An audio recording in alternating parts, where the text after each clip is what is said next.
Bonjour et bienvenue sur ma chaîne. Aujourd'hui, on va analyser ensemble la dernière partie de l'Open de Rouen. Alors, pour cette dernière partie, pour cette dernière journée, j'étais à 4 sur 2. 4 sur 2, j'avais l'occasion de bien terminer sur une note positive avec un score tout à fait honorable, 5 sur 2. Donc, on va voir comment ça s'est passé. Ici, j'ai réussi à bien terminer le tournoi. Donc, j'avais les blancs contre un 1800 qui s'appelle je pense Thérèse quelque chose. Thérèse quelque chose. Thérèse, j'ai oublié son prénom. Donc c'était en 1800 et j'ai commencé par, maintenant ça va pas vous surprendre, j'ai commencé par E4. Donc c'est mon coup fétiche hein, que je joue quasi exclusivement. Euh, donc il m'a joué E6, donc on m'avait déjà joué une française, je pense que c'était le joueur masqué de la quatrième ronde, il me semble, qui m'avait joué ça aussi, ou la cinquième ronde, je sais plus. Donc j'ai répondu par D4, D5, cavalier F3. Bon, parfois j'hésite aussi à jouer cavalier D2, hein, qui est un coup plus positionnel et qui résulte sur des positions un peu moins théoriques, un peu moins tactiques. Mais depuis quelques années sur Internet, je joue quasiment exclusivement cavalier C3, donc j'ai préféré rester sur cavalier C3. Fou B4, et là on rentre dans la Weidenauer. Bon, c'est déjà, ça c'est un truc très très très théorique. Et il y a énormément de variantes qu'il faut connaître par cœur, même si c'est vrai que les positions type, je les connais un peu. Et, euh, et bien sûr, je voulais pas trop rentrer là-dedans. Je voulais pas trop rentrer là-dedans parce que moi, j'essaie toujours de mettre mon adversaire sur un territoire plutôt sur lequel il est pas très familier. Enfin, j'essaye en tout cas, même si parfois c'est pas toujours possible. Et là, quand il me joue B4, évidemment, je connais la théorie, A3, tout ça, mais j'avais pas très envie de jouer ça. Donc je suis parti sur le truc que je joue d'habitude sur Internet, cavalier E2, et qui est très rare d'ailleurs. Cavalier E2. Donc là c'est un gambit en fait. Là les noirs peuvent l'accepter, prendre un E4. Il va prendre un E4. Et sur A3 en fait il faut prendre en C3 et s'accrocher au pion par F5. Donc comme ça. Par F5 ou par cavalier F6. Donc c'est possible que les noirs vraiment, c'est vraiment un gambit. Les blancs ne récupèrent pas ce pion, mais en contrepartie on a un peu d'initiative. Manifestement, il me respectait beaucoup trop. Il m'a dit, il a joué cavalier fou 7. Et je dois vous avouer que j'étais assez content de voir ça parce que la théorie enfin, je connaissais pas du tout et mes résultats sur Internet sont très très mitigés avec ce gambit. Donc c'était un peu à double tranchant. Donc il a joué fou 7 et finalement on se retrouve dans une position qui ressemble un peu à l'as tennis avec quelques nuances près. Et là au moins je suis sûr que sur ce terrain-là on est à armes, on est à armes égales. Donc j'ai simplement repris E4, cavalier F6, il me semble, vous voyez. Cavalier G3, prise, prise. Et là, mon adversaire va réfléchir très longtemps. Je pense que c'est l'un des courses sur lesquels il a le plus réfléchi dans la partie. Mais je note jamais le temps, hein, parce que je suis trop brouillon pour faire ça. Mais là, il a réfléchi longtemps et il m'a joué B6. Alors B6, je comprends l'idée, hein. L'idée, c'est de jouer soit B7, soit x6 et de tout échanger en fait. Donc là, j'ai compris que mon adversaire était vraiment très très frileux, très pleutre. Et il avait envie d'échanger le plus de pièces possible pour arriver dans une finale. Sauf que B6, c'est vraiment très suspicieux. En général, dans ce genre de structure, quand les blancs veulent échanger les fous, ils jouent fou D7 et fou C6 en fait. Mais je connais, il y a une position qui permet de faire ça. Je ne sais pas si je pourrais la retrouver là comme ça. Bon, ça ressemble un peu à notre partie. Sauf que les noirs jouent cavalier C6. Ouais, il me semble. Non. Oui, c'est ça. Ou cavalier C6. Non. Ils jouent E4. Et en fait, les noirs jouent fou D7. Ouais. C'est dans cette position, en fait, on peut échanger les. En fait, on peut arriver rapidement sur la diagonale à la diagonale H1, A8. Mais en général, on est obligé de jouer le fou plusieurs fois. Donc je savais que ça existait. Donc je me suis dit, si dans cette position, si dans cette position, on ne joue pas, on ne joue pas B6, si dans cette position on ne joue pas B6, on prend la peine de jouer C6 et fou C6. Mais je me suis automatiquement dit que dans la partie, c'était pareil en fait. Ici, B6 doit aussi être interdit. Donc, bon, B6, pourquoi c'est mauvais? Ben, ça affaiblit les cases blanches. Ici, la tour n'est pas protégée. Sur la diagonale, sur cette diagonale-ci, donc j'ai décidé de l'exploiter tout simplement, hein. J'ai vu que Dame F3, s'il prenait en D4, il y avait une découverte et je ramassais la tour. Donc ça m'a suffi pour jouer Dame F3. Donc c'est un coup actif, c'est un coup qui fait peur. C'est un coup où il y a des gains, il y a un gain matériel potentiel. Donc moi, ça me suffit pour le jouer. Dame F3. Et là, il a joué C6, il me semble. C6, oui, pour protéger, pour fermer la diagonale. Je joue fou F4, quasiment sans réfléchir. Quasiment sans réfléchir. Moi, je me dis, en fait, ce pion-là, il est quasiment imprenable, hein. Parce que là, je me retrouve vraiment avec un avantage de développement assez conséquent. Donc pour moi, c'était inenvisageable. Et d'ailleurs, il n'a pas fait. Il a joué F5. Vraiment un coup très très... J'ai pas compris ce coup, en fait. Je sais pas ce qu'il craignait. Peut-être ouais, peut-être qu'il craignait le cavalier D6. Donc il joue F5. Fou D6. Là, j'aurais peut-être dû roquer. J'en ai peut-être fait trop. Fou E5. Fou C4. Et là, il me semblait que dans la partie, bon ça, je m'en suis rendu compte juste après l'avoir joué. Sur Fou C4, j'avais l'impression qu'il pouvait prendre et jouer Dame D4. Ça m'embêtait un peu quand même. Suivi de cavalier D7. Mais ça ne marchait pas à cause de... À cause de quoi? Parce que si D1, mais je peux prendre ici. Ah, il y a ça. Suivi de ça. Ok, ouais, en fait, les blancs gagnent une pièce. Bon.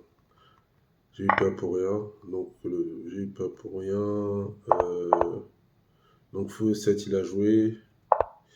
Ouais, donc là, le souci, c'est excès d'optimisme. Parfois, il faut savoir jouer simplement. Tour géant, vraiment. Tour géant, c'était trop. C'était vraiment trop. Ok, c'est vrai, la position est peut-être. J'ai un avantage de développement. Il a aucune pièce développée, mais tour géant, vraiment, c'est trop lent. Je pense qu'il fallait jouer le coup plus flexible rock, parce que de toute manière, on va rocker. Il y a temps de voir ce qu'il fait. Je crois que tour géant, c'était vraiment. Je pouvais le jouer. Si vraiment c'était le bon coup, je pouvais le jouer un coup après avoir rocké, en fait. Ça, c'était pas terrible, tour géant. Mais je l'ai joué, et finalement, il a pris. Il a joué Dame C5, le coup que je craignais. Bon, je craignais en fait cette prise un coup avant, mais là, je pense que c'était moins efficace, tout simplement. Cavalier A6. Non, il finit par se. Il essaie de terminer son développement, hein.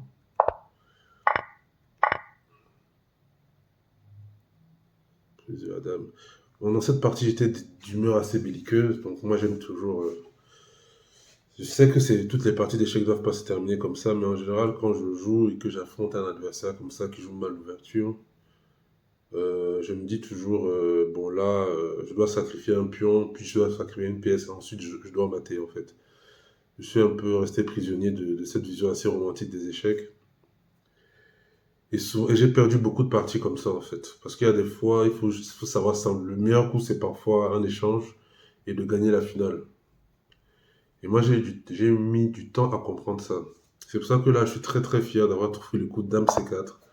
Je pense qu'il y a beaucoup de gens qui auraient trouvé ce coup très facilement, mais pour moi, proposer un échange de dames, c'est waouh, quoi. C'est incroyable. Dame C4, ouais, je mets 3 points d'exclamation sur ce coup. Enfin, mais c'est très subjectif, hein, parce que moi, je sais que j'ai du mal à jouer ce genre de coup. Mais là, c'est simplement le meilleur coup parce que là, j'ai un avantage de vraiment écrasant. Et en fait, sa dame, c'est sa seule pièce active, en fait. C'est sa seule pièce active. Donc là, il a plein de faiblesses. La faiblesse en E6, la faiblesse en C6, la faiblesse en... Donc il a 3 îlots de pion. Il a que son cavalier qui est développé. Et, euh, et si on échange les dames, en fait, je me retrouve avec une position écrasante. Je vais rentrer en D6. En plus, le fou va attaquer à 6. Donc vraiment, c'est une position assez écrasante. Donc vraiment, c'était un coup... c'était pas un coup difficile à voir. C'était pas un coup difficile à voir, honnêtement. Donc là, mon adversaire va souffler. Sa position est écrasante. Lui aussi s'en rend compte. Donc il va jouer C6 par dépit. Non, C5 par dépit. Qui est encore une erreur. Parce que là, ma tour s'infiltre. À tempo en plus. Donc là, vraiment, à ce stade, je me suis dit, non, c'est impossible que je la perde celle-là. Il faudra vraiment que j'y mette du mien, en fait. Il faudra vraiment que j'y mette du mien. Donc, ce sera même très difficile de ne pas la gagner, celle-là. Donc, il joue cavalier C7. Et là, c'est un moment instructif. Donc là, on voit bien que la position des blancs est écrasante. Même si on n'a pas encore d'avantage décisif, hein. La position des blancs est écrasante. La position blanche est écrasante. Là, j'ai l'occasion d'essayer de gagner ce pion C5. Et j'ai joué tour C6. Et durant la partie, je sais pas pourquoi, mais j'avais une gêne à jouer ce coup. Pourtant, c'est un coup qui est. Je vais gagner le pion, en fait. Et là, l'ordinateur propose dame tour D1. Et je comprends maintenant ce coup. En fait, à posteriori, je comprends ce coup. Parce que ici, la position blanche est écrasante. Et en allant cherchant le pion, en fait, on se désorganise un peu. Et on perd un peu d'énergie, en fait, je trouve. Je trouve que tour D1, en fait, ça gardait tous les. Parfois, on dit la menace est plus forte que les. La menace est plus forte que l'exécution. Donc, garder toutes les menaces et jouer tour D1 et accroître encore, terminer son développement. Et comme ça, on empêche tout le contre-jeu en fait des noirs. Ça aurait été beaucoup plus fort, je me rends compte. Moi, j'ai joué tour C6. Voilà, donc là, il joue dame à 5. Il joue dame à 5, il joue dame à 5, dame à 5. Et là, l'ordinateur, il joue dame à 4. Il joue dame à 4 pour empêcher. Ouais, c'est pas ça, évidemment. Pour empêcher le contre-jeu ici. Parce que je n'ai pas joué ça, malheureusement. J'ai pris le pion.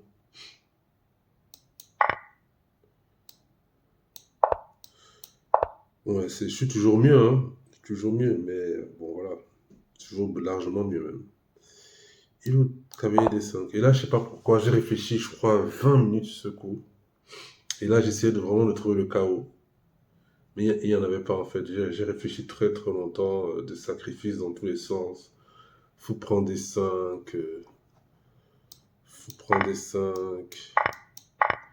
J'ai essayé de voir des trucs comme ça. Ouais, mais il y avait simplement x6 ici. En tout cas, c'est ce que moi j'avais vu, hein.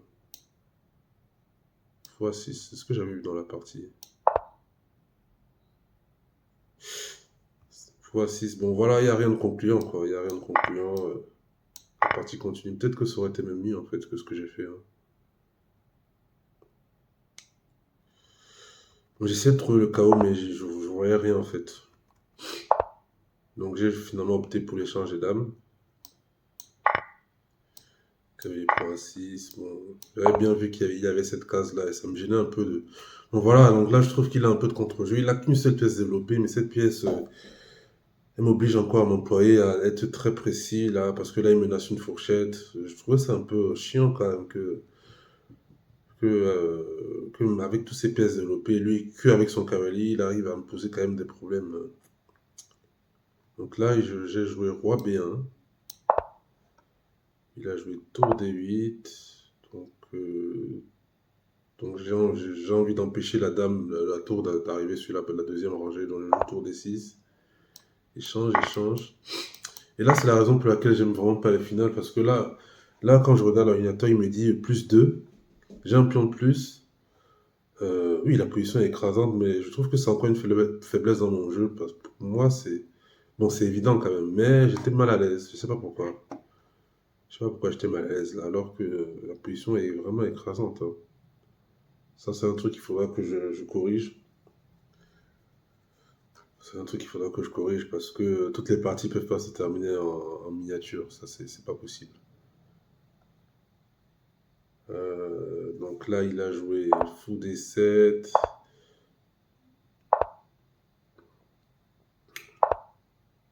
Moi, je protège. Bah, l'ordinateur, lui, protège pas. Il joue carrément tour 1. En disant que c'est prise. Cavalier C4. Waouh. Cavalier C4. Ouais, jouer les finales, jouer actif en finale, c'est. Autant j'arrive à jouer actif en ouverture et en début de partie, en milieu de jeu, mais en finale, c'est beaucoup plus compliqué. Il faut être beaucoup plus précis en fait. Je sais pas pourquoi, mais c'est. J'ai beaucoup de mal là. Tour F1. J'ai joué tour F1. Là, joué cavalier G5. Et là, il fallait jouer F3 pour empêcher, pour empêcher le cavalier de venir à F3.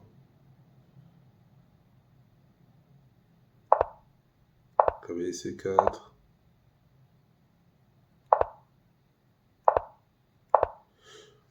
Ouais, je suis toujours mieux, hein, toujours plus de globalement. Et là, on s'achemine tout doucement vers une finale avec un pion de plus. Et je pense aussi que j'ai la meilleure pièce linéaire, le fou, parce qu'il y a des pions des deux côtés, sur les deux ailes. Donc, a priori, je pense qu'il n'y a pas besoin d'être Karpov ou Carlsen pour gagner ce genre de finale, hein. Donc,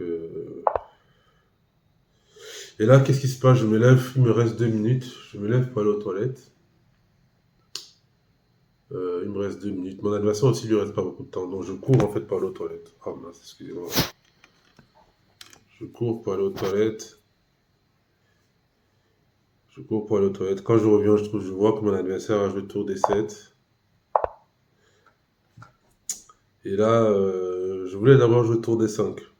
Je voulais jouer tour D5 d'abord pour attaquer le cavalier. Mais après, je me dis non, c'est peut-être mieux de commencer par le fou. Comme ça, quand je joue tour D5, je vais attaquer et le cavalier et le pion. Et comme ça j'ai 2 pions de plus. Et comme ça, on n'en parle plus.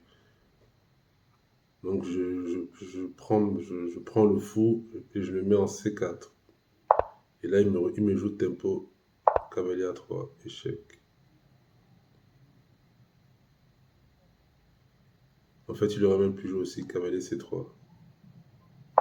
Et là, j'abandonne. Voilà. Voilà comment s'est terminé mon tournoi de roi. Pathétique. Pathétique. Il était tout content. Il avait plein de ses potes qui étaient là. Quand il leur a annoncé, ouais, j'ai gagné, ils étaient tous surpris. Mais comment t'as fait, quoi? C'est un beau cadeau que je lui ai fait. C'est très dur, hein. Après 4 heures de jeu, ça aurait pu être ma meilleure partie. J'ai fait aucune erreur flagrante pour une fois. Pour une fois, j'ai fait aucune erreur. J'ai laissé aucune chance à mon adversaire. C'était le meilleur adversaire que j'ai joué du tournoi, hein. Tous les autres, c'était 1600, on a 1500. Et je jouais beaucoup plus mal. Là, j'ai vraiment très bien joué. À partir de l'ouverture où j'ai pris un avantage, j'ai quasiment jamais laissé. Et il a fallu que je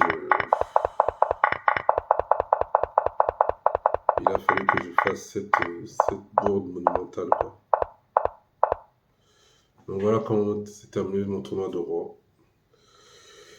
Ah, désolé d'offrir un spectacle pareil, mais c'est aussi ça les échecs, hein, surtout au niveau amateur, hein. On n'est pas des, je suis même pas maître, hein, je suis même pas 2000 en plus. Donc, heureusement, ce genre d'erreur arrive souvent. Enfin, pas souvent, mais ça m'arrivait, ça fait longtemps que ça m'est plus arrivé, mais donc voilà.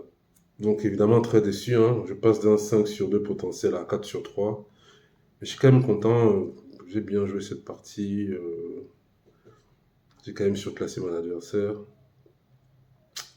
Très douloureux cette défaite, mais je pense aussi il faut en passer par là pour être plus concentré les fois prochaines et essayer de ne plus laisser de chance à mes adversaires. Donc voilà pour Donc voilà pour